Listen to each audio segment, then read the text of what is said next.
Assalamualaikum warahmatullahi wabarakatuh. Apa kabar sahabat Uhuwah Islamiyah? Semoga tetap dalam lindungan Allah Subhanahu wa taala serta dilancarkan segala urusan-urusan kita. Dalam video pembahasan kali ini, saya akan menanggapi video dari Gracia Pelo yang berani mengkaji nama Allah yang diberi judul Allah Bukan Hak Milik Islam, yang sebetulnya udah diselesaikan oleh Ustadz Menahem Ali dan Pak Yakob Sulistyo ya. Pak Yakob ini Kristen monoteisme. Nah, bagaimana videonya? Mari kita lihat bersama. Check it out.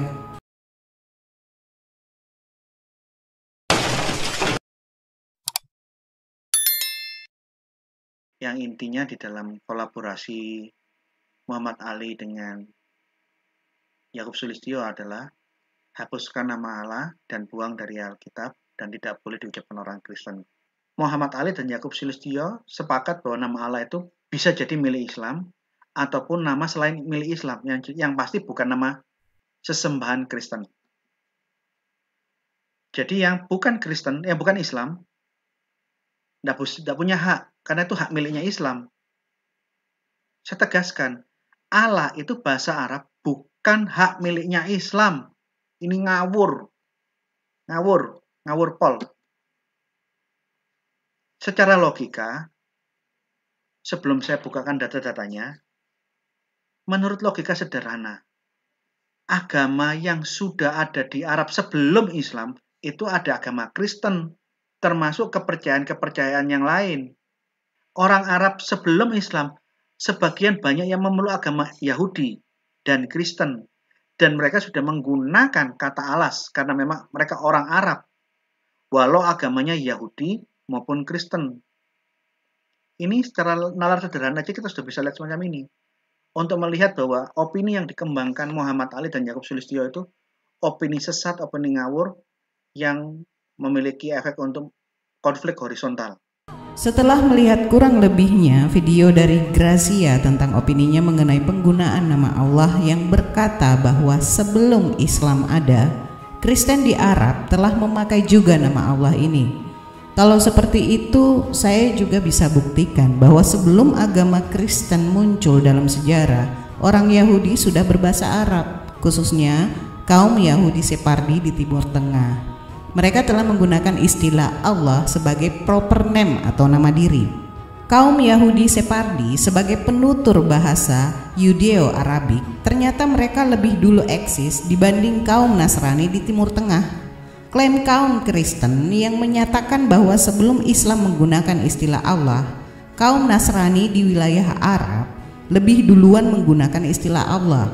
Maka wacana ini perlu dikritisi karena secara faktual historis. Secara historis, yang pertama kali menggunakan istilah Allah bukanlah kaum Nasrani, tetapi justru yang pertama kali menggunakan istilah Allah adalah kaum Yahudi Separdi di wilayah Arab, bukan kaum Nasrani atau Kristen yang baru muncul kemudian di tanah Arab. Hal ini dapat dilacak melalui sumber-sumber klasik berupa dokumen Alkitab berbahasa Arab. Fakta membuktikan bahwa Alkitab berbahasa Arab yang paling kuno justru muncul setelah era kehidupan Rabi Sadia Gaon, yaitu tahun 882 sampai 942 Masehi. Penulis Targum Kamisa Kumsetorah Belezon Ha-Arafid, Tafsir At-Taurah Bil Arabiyah. Sanjungan dan pengakuan otoritas Targum ini dari kalangan Yahudi tidak bisa diragukan lagi, baik dari Rambam atau Rabbanu Moseh bin Maimun, Rabbanu Moseh bin Yakob bin Ezra, Rabbanu Abraham bin Ezra, dan lain-lain. Ketajaman penafsiran Razak di dalam Targumnya yang menjadikan bahasa Torah yang sukar dan rumit menjadi mudah dan menyingkap makna yang tersembunyi diakui juga oleh Rambam atau The Second Moses yang hidup 2 abad setelah wafatnya Sadia Gaon. Alkitab berbahasa Arab versi Kristen ternyata menjadikan Targum Sadia Gaon sebagai bagian dari Tarjamah Al-Kutubul Muqaddasah Wahya Kutubul Ahdil Atik wa Ahdil Qadim, atau The Holy Bible containing the Old and New Statements in Arabic language, yang diterbitkan tahun 1811 Masehi. Terjemahan Alkitab berbahasa Arab versi Kristen ini lebih tua usianya dibanding terjemahan Alkitabul Muqaddas versi Smith dan Van Dyck yang dipakai secara luas di negara-negara Arab yang pertama kali diterbitkan tahun 1865 Masehi. Hayo, logis mana dengan klaim Anda, Gracia, yang mengatakan bahwa Kristen Arab lebih dulu memakai nama Allah? Selanjutnya, sebelum masuk ke poin inti, saya ingin mengklarifikasi pernyataan dari Gracia yang mengatakan bahwa Imam Zamakhsyari adalah seorang Mu'tazilah yang seorang bid'ah. Dan anehnya, kebanyakan ulama-ulama yang berkompeten masih memakai atau menggunakan tafsirnya. Ini yang dikemukakan oleh Gracia.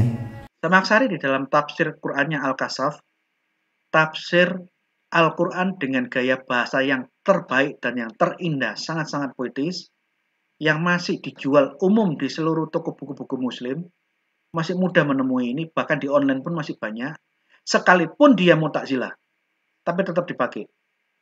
Artinya apa? Ini suatu hal yang tidak lazim. Ulama yang dikategorikan bid'ah karena dia Mu'tazilah, kok tafsirnya masih dipakai oleh kelompok Ahlussunnah wal Jamaah, toko-toko muslim yang semua Ahlussunnah wal Jamaah masih menjualnya ini. Pasti ada sesuatu yang hebat sehingga mereka menggunakan dan memperjualbelikan tafsir Al-Kashaf. Memang benar bahwa mula-mula Imam Zamakhsyari menganut paham Mu'tazilah, bahkan menjadi ikon utama mazhab teologi yang digagas oleh Washil bin Atta ini. Hingga pada akhirnya ia menanggalkan paham Mu'tazilah untuk kemudian menganut paham Asawat al-Adzam, Ahlus Sunnah wal Jamaah. Ini tulisannya At-Tabari yang sama dengan Sibawai, dan nanti juga dijelaskan yang sama dengan Zamakhsyari, sama dengan At-Tabrasi, sama dengan Ar-Raghib, dan banyak sekali ulama-ulama muslim yang kompeten, mahir, dan pakar dalam tata bahasa Arab ini menyebutkan hal yang sama. Dan kata Allah ini malah kalau kita lihat menurut tata bahasa ini malah cocok seperti yang dibilang Zamakhsyari, Sibawai, sama At-Tabari. Ini bukan nama diri, bukan proper name, tapi ini isim, ini noun, kata benda. Dalam video Gracia, kita sudah melihat kurang lebih penjelasannya terhadap kata Allah itu sendiri. Yang menjadi permasalahan di Gracianya atau umat Kristen memposisikan nama Allah sebagai generic name atau nama umum dan bukan proper name atau nama diri. Walaupun Gracia telah menjelaskan panjang lebar tentang kurang lebihnya gramatikal bahasa Arab dalam penggunaan kata Allah dalam Al-Quran sebagai contoh, tanpa dia sadari, dia telah menunjukkan dengan sendirinya bahwa kata Allah adalah proper name karena tidak bisa disandingkan dengan yang lain. Berbeda dengan ilah. Definite artikel itu seperti kata the ya dalam bahasa Inggris yang menunjukkan yang pasti dalam bahasa Inggris. Allah atau al-ilah ini menunjukkan suatu kepastian bahwa dialah Tuhan itu. Kalau hanya ilah, ini hanya berarti Tuhan dan bisa diberi imbuhan. Contoh, ilahinnas atau sesembahan manusia atau Tuhannya manusia. Nah, di sini kita bisa melihat artinya ketika ilah diberi imbuhannya, mu, mereka, kita, dan lain-lain. Maknanya apa? Maknanya ilah ini adalah merupakan generic name atau sebutan umum karena Tuhan sesembahan mereka itu ada banyak. Patung dianggap Tuhan, pohon dianggap Tuhan, matahari dianggap Tuhan, dan lain sebagainya. Tetapi ketika dia memakai kata Allah atau ada al di depannya, maka sangat pasti Tuhan mana yang dimaksud karena ini adalah proper name. Belum paham? Saya ambil contoh lain. Al-Madinah dan Madinah. Madinah itu artinya kota. Lalu kota mana yang dimaksud? Bisa kota Jakarta, maka penyebutannya menjadi Madinah Jakarta. Begitu juga dengan Madinah Bekasi dan seterusnya. Lalu kalau disebut dengan kata Al-Madinah, maka yang dimaksud hanyalah kota tempat hijrahnya Nabi dan di sana terdapat Masjid Nabawi. Untuk nama masjid tanpa al di depannya, biasanya itu masjid umum. Kata masjid lalu diikuti nama masjidnya, misal Masjid Ali, Masjid Umar, Masjid At-Taqwa, Masjid Baitul Mutakin tanpa al di depannya. Tapi tidak halnya dengan 3 masjid di dunia yang namanya saja sudah diawali dengan al, karena memang unik dan paling utama, yaitu Al-Masjid Al-Haram di Mekah, Al-Masjid Al-Nabawi di Al-Madinah, Al-Masjid Al-Aqsa di Palestina. Jadi al menunjukkan sesuatu yang pasti.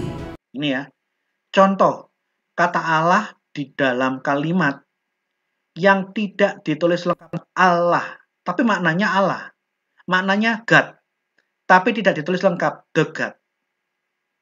Alhamdulillah. Ini contoh yang paling gampang. Alhamdulillah, segala puji, li bagi Allah, cuma ditulis lah, alnya hilang. Tapi lah di dalam alhamdulillah itu maksudnya ya Allah itu. Kok bisa kata Allah itu hilang alnya? Kenapa nggak ditulis alhamdulillah Allah? Malah alhamdulillah Allah. Ini aneh di dalam bahasa Arab. Karena Allah itu memang kata isim, noun, kata benda. Alnya bisa berubah, bisa hilang. Kalau Allah itu nama diri, proper noun, tidak mungkin ada kata yang bisa hilang dari nama diri. Termasuk al-majdulillah, segala kemuliaan bagi Allah. Alhamdulillah ini bisa dipakai sama orang Arab Kristen maupun Arab Muslim. Ini bahasa yang umum. Seperti yang dipaparkan oleh Gracia mengenai kalimat alhamdulillah, tidak ada alhamdulillah. Dan Gracia mengakui sendiri bahwa kalimat alhamdulillah ini umum dipakai oleh Kristen Arab maupun Islam Arab. Sekali lagi, umum. Tanpa sadar, dia mengakui bahwa ilah adalah sebutan umum yang mana ini menunjukkan bahwa Allah adalah proper name dan al merupakan definite article. Makanya saya tidak perlu bersusah payah untuk menyanggah hal ini karena cukup dikembalikan kepada dia saja. Kan gitu. Adapun 2 pendapat yang berbeda di kalangan para ulama yang mengatakan bahwa kata Allah itu memiliki asal usul dan ada yang berpendapat tidak memiliki asal usul seperti yang dikemukakan oleh Gracia. Sebenarnya ini sama sekali tidak masalah karena para ulama hanya menafsirkan dengan ilmu nahwu, sharaf dan lain-lain untuk mengkaji akar katanya tanpa meninggalkan maknanya. Kan gitu. Om Gracia harusnya mempelajari dasarnya dulu, jangan langsung ke level sulit lantas mengklaim bahwa mereka berselisih karena ada 2 pendapat. Inilah hebatnya Al-Quran. Demikian pula lah dengan kata al-riba, dibaca ar-riba dengan riba. Jelas itu berbeda. Kalau makna umum riba artinya tambahan. Segala yang bertambah itu, tambahannya itu dinamakan dengan riba. Hasil jual beli dagang pasti ada untung. Untungnya itu adalah tambahan dan itu termasuk riba.